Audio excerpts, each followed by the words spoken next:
po natin. Kunin gitara at ito'y tugtugin, awitan siya ng himig. Lapitan siya't dakilain, atin siyang sambahin. Ang buwan dumalaw sa atin upang tayo'y tubusin, upang tayo'y tubusin. Sa ngalan ng Ama at ng Anak at ng Espiritu Santo, Amen. sumainyo ang Panginoon. At sumaiyo rin. Upang tayo maging marapat sa banal na pagdiriwang na ito, magsisimula po tayo para sa ating mga kasalanan at pagkukulang. Tayo pong lahat, inaamin ko sa makapangyarihang Diyos at sa inyo mga kapatid, na lubha akong nagkasala sa isip, sa salita at sa gawa, at sa aking pagkukulang. Kaya isinasamo ko sa mahal na Birheng Maria, sa lahat ng mga anghel at mga banal, at sa inyo mga kapatid, na ako'y ipanalangin sa Panginoong ating Diyos. Kaawaan tayo na mapagmahal na Diyos, patawarin sa ating mga sala at patnubayan hanggang sa buhay na walang hanggan. Amen. Panginoon, kaawaan mo kami. Panginoon, kaawaan mo kami. Kristo, kaawaan mo kami. Kristo, kaawaan mo kami. Panginoon, kaawaan mo kami. Panginoon, kaawaan mo kami. Iyuko natin ang ating ulo, maaaring ibulong sa Panginoon ang ating intensyon. Igdasal natin ang mga tumutulong sa ating simbahan, ang mga may sakit, ang mga nag-aalaga sa kanila, ang mga nagpapamisa, ang mga kasama natin sa pagsisimba. Manalangin tayo. Ama naming makapangyarihan, kami naway magkaroon ng pitagan ng pagmamahal para aming magawang sambahin ang ngalan mo, sapagkat sa mga pinatatatag sa iyong pag-ibig, ikaw ay walang pinababayaang masadlak sa ligalig. Inilugod namin ito sa pamamagitan ni Jesucristo, kasama ng Espiritu Santo magpas sa walang hanggan. Amen. Ang salita ng Diyos mula sa ikalawang aklat ng mga hari. Noong mga araw na iyon, nilusob ni Haling Salmanasar ng Assyria ang Samaria, at 3 taon itong kinubkob. Nang ikasiyam na taon ng paghahari ni Oseas, ang Samaria ay sinakop ni Haring Salmanasar ng Assyria. Dinala niyang bihag ang mga Israelita at ikinalat sa hala ng Habor o ilog ng Gozan at sa mga lungsod ng Medos. Nangyari ito sa mga Israelita sapagkat nagkasala sila sa Panginoon na nag-alis sa kanila sa Ehipto sa pagpapahirap sa kanila ng Haring Faraon. Sila'y naglingkod sa ibang Diyos at nakiayon sa kaugalian ng mga taong itinaboy ng Panginoon mula sa lupaing sinakop nila. Bukod dito, sumunod sila sa mga kaugaliang itinatag ng mga hari ng Israel. Dahil sa kasamaan nilang ito, ang Israel at ang Huda ay binabalaan ng Panginoon sa pamamagitan ng mga propeta. Ganito ang ipinapasabi niya: talikdan ninyo ang inyong mga kasamaan at mamuhay ayon sa kautosang ibinigay ko sa inyong mga ninuno sa pamamagitan ng mga propeta. Ngunit hindi nila ito pinansin. Sa halip, nagmatigas sila tulad ng kanilang mga ninuno na hindi nanalig sa Panginoon nilang Diyos. Ipinagwalang bahala nila ang kautusan, ang pakikipagtipan sa Panginoon ng kanilang mga ninuno, at ang babala niya sa kanila. Kaya itinaboy silang lahat mula sa kanyang harapan, liban sa lipi ni Huda. Ang salita ng Diyos. Salamat sa Diyos. Poon kami ay sagipin, kaawaan at kupkupin. Poon kami ay sagipin, kaawaan at kupkupin. Kami iyong itinakwil, o Diyos, kami ay nilupig. Kami sana'y balikan mo kung ikaw man ay nagalit. Poon kami ay sagipin, kaawaan at kupkupin. Yaong lupang sinaktan mo'y nanginginig na lupain. Bago lubos na mawasak, gamutin mo't pagalingin. Labis na ang paghihirap nitong iyong mga lingkod. Lasing kamit lagong-lango sa alak na iyong dulot. Poon kami ay sagipin, kaawaan at kupkupin. Itinakwil mo ba kami? Kami ba ay iniwan na? Paano ang hukbo namin? Sino ngayon ang sasama? O Diyos, kami tulungan mo laban sa aming kaaway, pagkat ang tulong ng tao ay wala ng kabuluhan. Poon kami ay sagipin, kaawaan at kupkupin.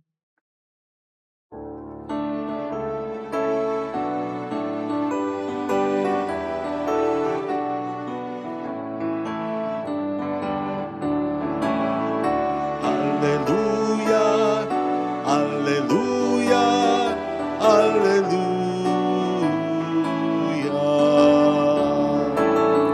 Hallelujah, Hallelujah, Hallelujah.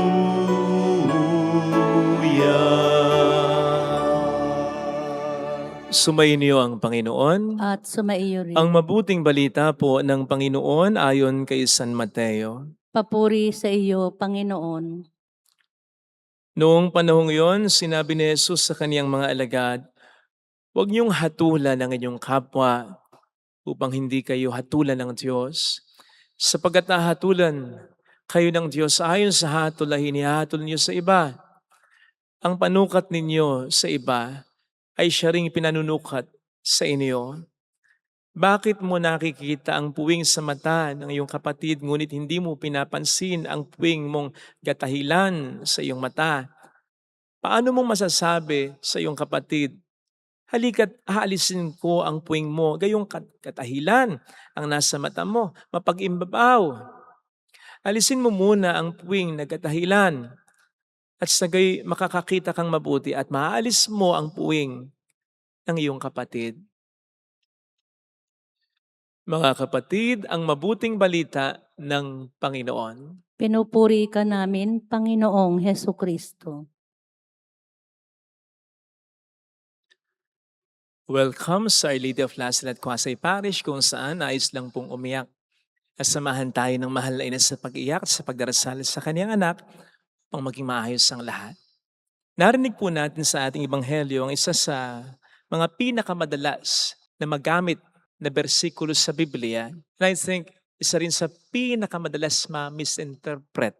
Ito ay ang huwag niyong hatulan ng inyong kapwa upang hindi kayo hatulan ng Diyos. Mas popular sa expression na do not judge. Huwag kang humatol. Huwag kang mahusga. Pinakamadalas itong magamit dahil marami ng kasalanan ngayon ng tao. Mga kasalanang either natatakot tayong hatulan or ayaw nating pahatulan. Kaya dapat po nating linawin ang bersikulong ito dahil sa anumang kaso, ang pag-misinterpret dito ay pabor na pabor sa demonyo. First of all, hindi po ito against fraternal correction. Hindi po sinasabi ni Kristo dito na huwag na tayo magtatama ng ating kapwa-tao. In a sense, hindi po sinasabi ni Kristo dito sa atin na huwag nating sabihing masama ang masama, na magkibit-balikat na lamang tayo kapag may masamang nangyayari o tumawa na lamang tayo o huwag na lang nating pansinin. Hindi po tama yung ganyang interpretasyon ng marami sa atin. Sapagkat kung mapapansin po ninyo, bahagi ng ebanghelyo ang sabi ng ating Panginoon na pagtanggal natin ng puwing sa mata ng kapatid natin. At yung puwing dito, yung splinter dito, symbolizes sin. Na dapat nating alisin yung puwing. At hindi po natin maaalis yung puwing sa kapatid natin kung hindi natin sasabihin sa kanya, may puwing ka. Hindi po natin maitatama. Therefore, ang kapwa natin, kung hindi natin sasabihin sa kanya na mali yung ginagawa mo, kasalanan yung ginagawa mo, labag sa Diyos ang ginagawa mo. And that's already a form of judging. Panghusga na po yan. At hindi, yan ang pinagbabawal ng Panginoon sa ating ebanghelyong napakinggan. Sapagkat ang hinuhusgahan natin dyan, hindi naman mismo yung tao, kundi yung kasalanan, yung mali, yung hindi tamang ginagawa nito. Yun po ang sinasabi sa atin ng ating Panginoong Hesus Kristo. Ang husgahan natin yung mali, na ginagawa at hindi yung taong gumagawa. So wag po tayong mag-alangan, wag tayong matakot na i-call ang atensyon ng kapwa nating nagkakasala. Basta't wag lang pong tayong magfo-focus sa kanya, kundi doon sa kasalanan na ginagawa niya. Nang sa gayon ay wag din po tayong makapagsalita, makapag-isip, makagawa ng mga bagay na masama at makapaghusga rin sa kanya. Our Lord is against judging the person, but isn't against correcting the person. Kasi isipin po ninyo kung hindi tayo magtatama ng ating kapwa, magkakagulo tayo. Pamamayanihan ng pagkakasala, ang bayan natin, ang lipunang ginagalawan natin, pati na ang pamilya natin. Mas lalong lalala ang kasalanan. Sabi nga, kaya lumalala ang kasalanan ay kapag hindi pinapansin ang kasalanan. Kasi isipin ng tao, okay lang yung ginagawa niya. Hindi po tama yan. Kailangan nating itama ang kapwa. Kahit nga po may kasalanan din tayo eh. Basta hindi tayo magyayabang, basta ang intensyon natin ay itama yung tao. Okay lang yun. Basta't wag tayong mahuhusga ng tao, kundi yung mali lamang na ginagawa ng tao. Katulad ng ginawa ng ating Panginoong Jesucristo. Di ba? Sa kaniyang pangangaral, walang pakundangan niyang sinabing kasalanan ng mga alo niya. Sinabi niya hindi tama ang mainggit, na malaking kasalanan ang maging mapag-imbabaw. Di ba? Kinall out niya yan. He judged the sin of the person, not the person. To sinners, he extended his mercy. He gave chances. So dapat ganun din tayo. Dahil ang kapal naman yata ng mukha natin, kung tayo ng makasalanan na ang siyang hindi pa, magbibigay ng tsansa sa kapwa. Kasi kapag nanguhusga po tayo ng ating kapwa, inaalis natin sa kanya yung tsansa na makapagbago pa. Kinakahon natin siya. Huwag po natin gagawin yon dahil maliwanag ang sabi sa atin dito ng Panginoon na kung ano ang gagawin nating panukat sa kapwa natin, ganun din ang gagawin niyang panukat sa atin. Ako, huwag naman po sana ang pagharap natin sa Panginoon ay makita natin sa piling niya yung mga hinusgahan natin dahil sa mali lang ginawa. Pero nakapagbago naman sa kanilang pagkakasala. Pero nandun kasama ng Panginoon nasa langit na yung bang maalala natin kung paano natin hinusgahan ang mga taong ito. Hindi pa man tayo hinuhusgahan ng Panginoon, siguradong mangangatog na tayo dahil susukatin niya tayo kung paano natin sinukat yung mga taong hinusgahan natin nung tayo nabubuhay. Huwag naman sana yung ganun. Kaya ito po sanang hiling nating biyaya sa ating banal na pagdiriwang. Huwag tayong humusga ng kapwa. Maniwala pa rin tayo sa kanilang kabutihan at sa pagkakataon na pwede pa silang makapagbago kung may maniniwala lang na sila'y makapagbabago pa rin talaga. Pero wag din naman natin ipagkibit-balikat ang kasalanan ng ating kapwa dahil mas lalala kung hindi natin papansinin at kung hindi natin babawalin. Magkaroon nawa ng balanse sa ating pagtingin. Maging harsh tayo, sige, sa kasalanan. Pero maging gentle nawa tayo sa mga makasalanan. Sapagkat tayo rin ay siguradong mangangailangan ng ganyan. Amen. Lagay natin ang ating kanang kamay sa tapat ng ating puso.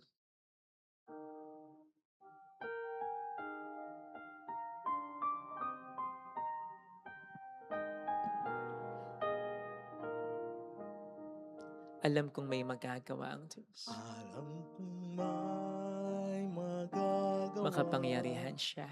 ang Diyos. Alam kong may magagawa ang Diyos. Alam kong may magagawa Walang imposible sa Kanya. ang Diyos. Kung ako'y magtatapat, Kung ako'y magtatapat sa Kanya'y maglilingkod, sa Kanya'y maglilingkod, alam kong may magagawa ang Diyos. may magagawa Alam niya ang lahat sa atin. ang Diyos. Alam kong di rin kinang Diyos ang samo ko. Alam kong Yung mga kasalanan natin na kahit di natin inaamin. Kaya sa totoo lang, kaya tayong husgahan anytime. Alam kong di rin kinang Diyos ang samo. Pero hindi niya ginagawa dahil naniniwala pa rin siya na makapagbabago pa tayo kung ako'y magtatapat. Huwag nawa natin siyang biguin. Magbago nawa tayo at magkaroon din nawa tayo ng ganitong pagtingin sa kapwa natin. Alam kong diringgin ng Diyos ang sama. Purihin siya. Pumikit tayo. Panginoon, salamat sapagkat hindi mo po ako hinuhusgahan sa kabila ng iyong kabutihan at sa kabila din naman ng mga nagagawa kong kasalanan. Naniniwala ka pa rin sa taglay kong kabutihan. Tulungan mo ko, Panginoon, na maging ganito rin ang pagtingin ko sa kapwa ko. Pero hindi sa paraan na i-ignore ko lang ang ginagawa niyang masama. Tulungan mo po ako na maging malakas din ang loob. Na tama siya, pero sa magandang paraan. Hindi sa paraan na nagmamalinis, hindi pa sa paraan ng nagayabang, kundi sa paraan ng may malasakit sa itinatamang makasalanan. Tulungan mo rin po ako na maging ganito rin ang pagtanggap ko sa pagtatama sa akin. Hallelujah! Purihin ang Diyos. Hallelujah! Pasalamatan siya. Siya ay muling babalik sa atin. Hindi niya tayo iiwan. Hindi niya tayo pababayaan. Paniwalaan po natin yan. Hallelujah! Purihin ang Diyos. Hallelujah! Sa takdang panahon, babalik ang Panginoon upang tayo ay kunin. Tapat siya sa kaniyang mga pangako sa atin. Sabihin mo sa sarili mo, mayroong magandang mangyayari sa iyo. Higit pa sa inaasahan mo, sapagkat mahal ka ng Diyos, pakatandaan mo. Kung lalapit ka kay Jesus, maaaring matagal, maaaring maging mahirap, pero magiging maayos din ang lahat. Huwag din natin husgahan ang mga nangyayari sa atin. Sapagkat kahit na hindi maganda yan, kahit na pangit pa yan, God is sovereign. Kaya ng Diyos na lumikha ng mabuti kahit na masama mula sa mga masamang pangyayari. Kung lalapit kay Jesus, basta lagi lamang tayong sumunod at manampalataya sa Kanya. Hindi pwedeng ang lahat ay magtapos ng pangit lang. Gaganda yan. Mapuri sa Ama, sa Anak, sa Espiritu Santo. Kaparan sa una-una, ngayon magpakailanman magpa, sa wala hanggan. Amen. Pag-aalay.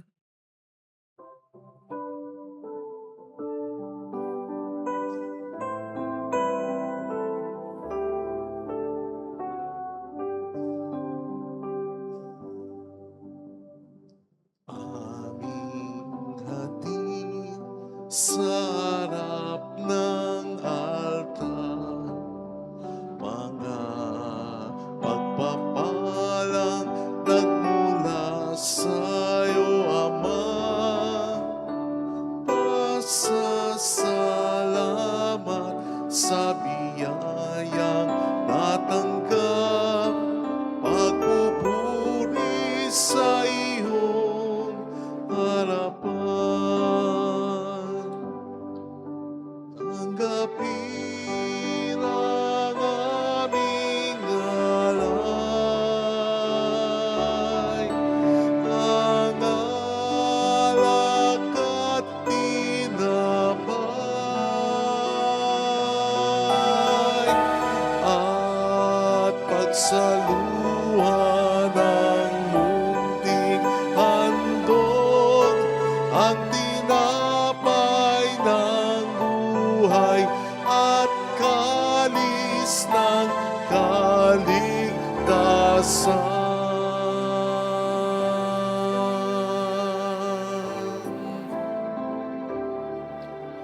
Manalangin tayo, pang ating handog ay maging kalugod-lugod sa Diyos samang makapangyarihan.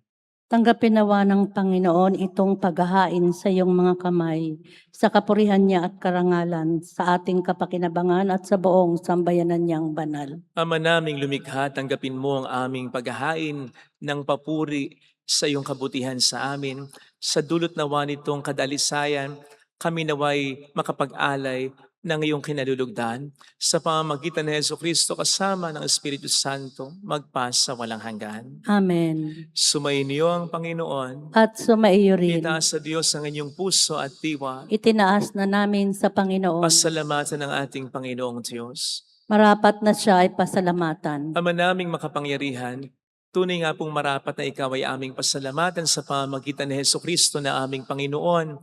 Siya ay naging kapwa naming maasahan upang may mangunang umako sa pananagutan dahil hangad mong magbago ang kinamihas ng pagkakanya-kanya ng sangkatauhan. Bunga ng pagtitiis, siya ay nanaig at ang kamatayan ay kanyang nalupig. Kaya't siyang aming daan para aming masapit ang iyong tapat at maasahang pag-ibig. Kaya kaisa ng mga anghel na nagsisiawit ng papuri sa iyo ng walang humpay sa kalangitan, kami nagbubunyi sa iyong kadakilaan. Santo, Santo, Santo, Panginoong Diyos ng mga hukbo, napupuno ang langit at lupa ng kadakilaan mo. O sana sa kaitaasan, pinagpala ang naparirito sa ngalan ng Panginoon. O sana sa kaitaasan. Ama naming banal, ikaw ang bukal ng tanang kabanalan, kaya't sa pamamagitan ng iyong Espiritu, gawin mong banal ang mga kaloob na ito upang para sa amin ay maging katawan at dugo ng aming Panginoong Heso Kristo. Bago niya pinagtiis ang kusang loob na maging handog, hinawakan niya ang tinapay, pinasalamatan kaniya, pinagati-hati niya iyon, iniabot sa kaniyang mga alagad at sinabi, "Tanggapin ninyong lahat ito at kanin. Ito ang aking katawan na iahandog para sa inyo."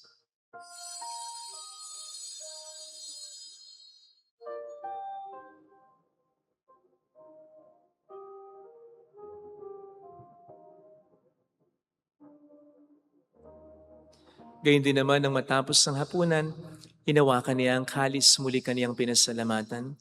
Iniabot niya ang kalis sa kaniyang mga alagad at sinabi, "Tanggapin ninyong lahat ito at inumin. Ito ang kalis ng aking dugo ng bago't walang hanggang dipan.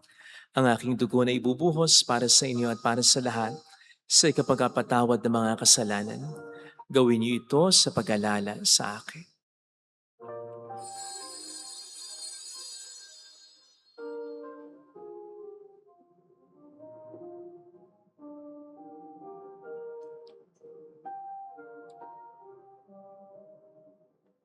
Ang misteryo ng ating pananampalataya. Si Kristo'y namatay, si Kristo'y nabuhay, si Kristo'y babalik sa wakas ng panahon. Ama, ginagawa namin ngayon ang pag-alaala sa pagkamatay at muling pagkabuhay ng iyong anak.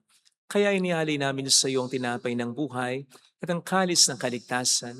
Kami po'y nagpapasalamat dahil kami iyong minarapat na tumayo sa harap mo para maglingkod sa iyo. Sinasamo namin kami na magsasalo sa katawan at dugo ni Kristo ay mabuklod sa pagkakaisa sa pamamagitan ng Espiritu Santo. Ama, lingapin mo ang iyong simbahang laganap sa buong daigdig. Puspusin mo kami sa pag-ibig. Ay sa ni Leon na aming Papa, ni Dennis na aming Obispo at ang Tanang Kaparian. Alalahanin mo po ang mga kapatid naming nahimlay na may pag-asang sila'y muling mabubuhay, lalo na po ang aming mga ipagdarasal. Saglit nating ipagdasal ang ating mga kakilalang yumaon.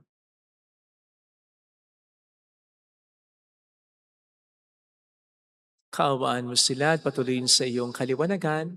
Kaawaan mo at paging tapatin kaming lahat na makasalo sa iyong buhay na walang wakas. Ay isang mahal na birhen ng Lasal at ang ina ng Diyos. Isanusay ang kabiyak ng kanyang puso lahat ng mga banal na namuhay dito sa daigdig ng kalugod-lugod sa iyo. May pagdiwang nawa namin ang pagpupuri sa ikararangal mo sa pamamagitan ng iyong anak na aming Panginoong Jesucristo. Sa pamagitan ni Kristo, kasama niya at sa Kanya, ang lahat ng parangal papuri ay sa iyo, Diyos amang makapangyarihan, kasama ang Espiritu Santo magpasawalang hanggan.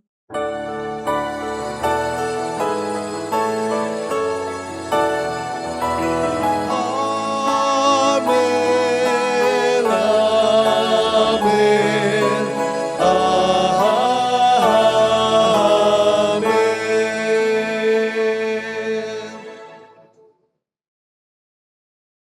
Tumawag tayo sa Ama.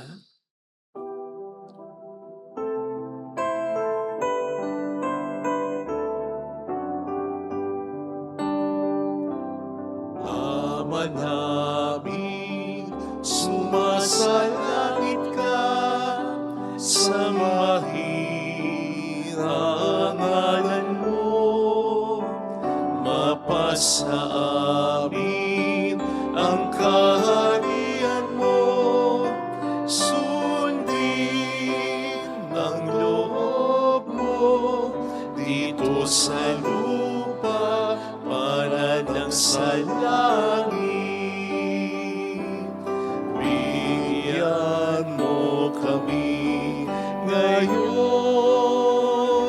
ng aming kakanin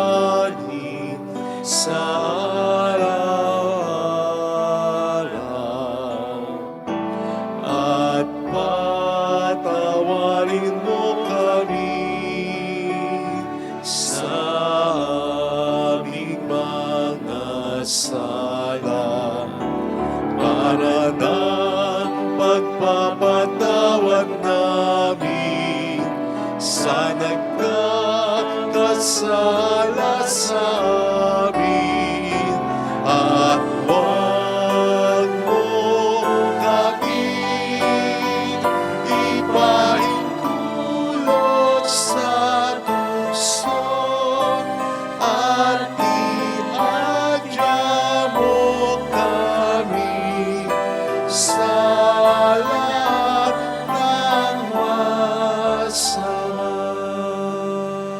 Iniling namin kami adya sa lahat ng masama, pagkalooban ng kapayapaan araw-araw, iligtas sa kasalanan, samantalang aming pinaghahandaan ng dakilang araw ng pagpapahayag ng tagapagligtas naming si Heso Kristo. Sapagkat iyo ang kaharian, ang kapangyarihan at ang kapurihan magpakailanman. Amen. Panginoong Heso Kristo, sinabi mo noon, sinasabi mo rin sa amin ngayon, kapayapaan ang iniiwan ko sa inyo, ang aking kapayapaan ang ibinibigay ko.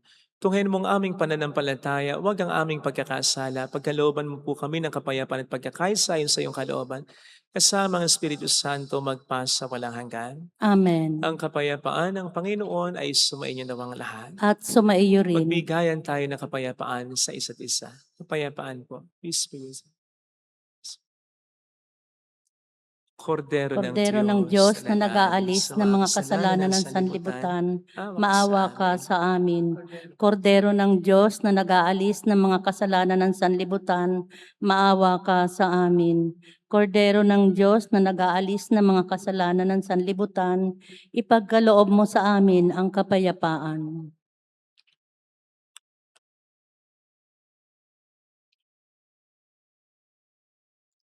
Narito sa harap natin ng Panginoon ang ating buhay at kaligtasan.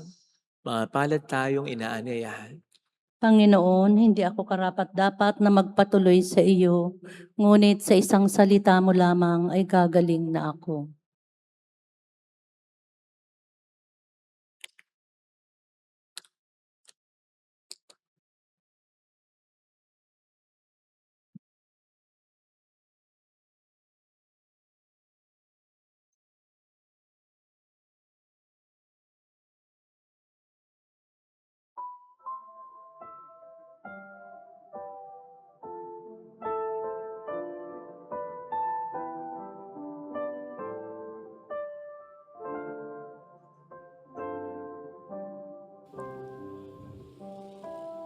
Panalangin para sa espiritual na pakikinabang.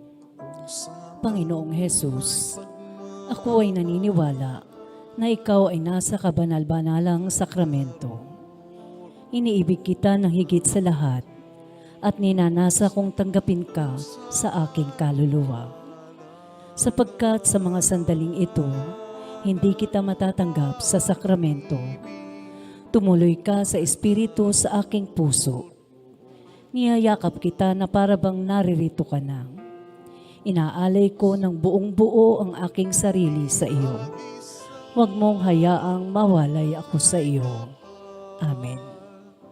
Sa diwa ng pagmamahal, tayo ngayon'y nagdiriwang.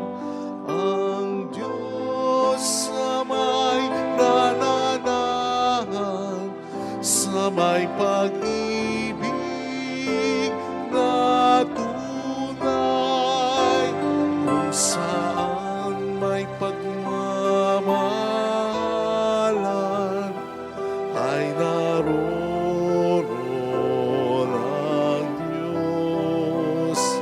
Kung saan manananahan ang pag-ibig, ay naroon ang Diyos.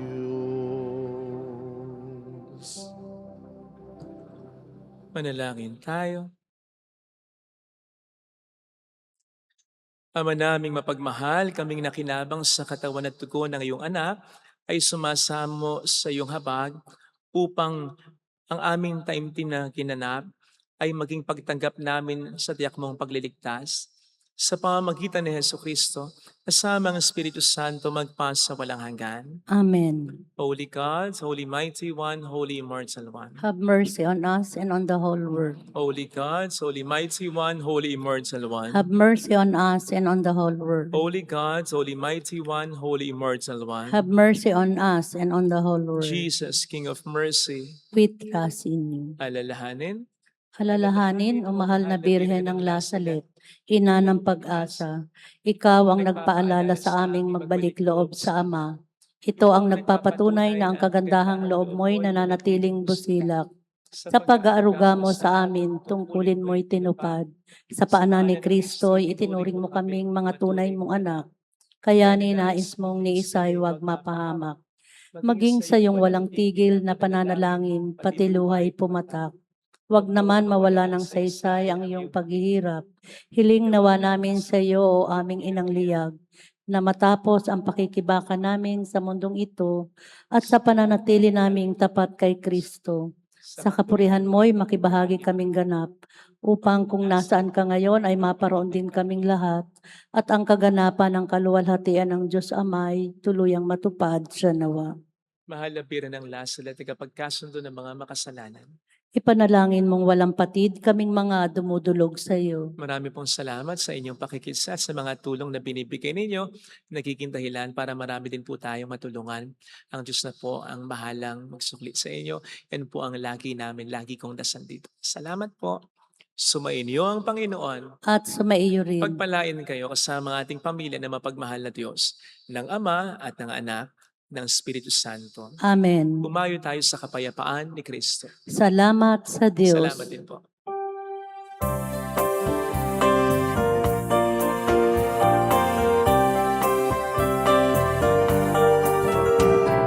Aming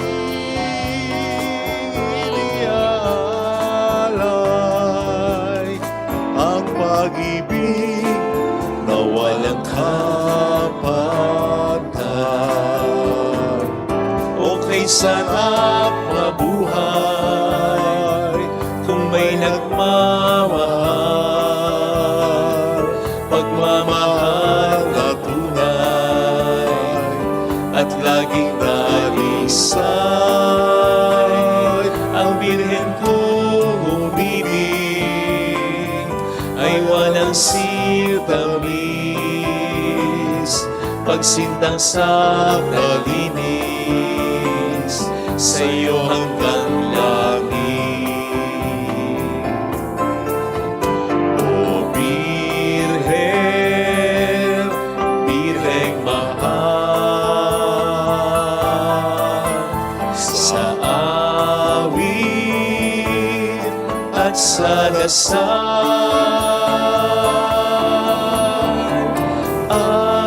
aming iniaalay ang pag-ibig na walang kapan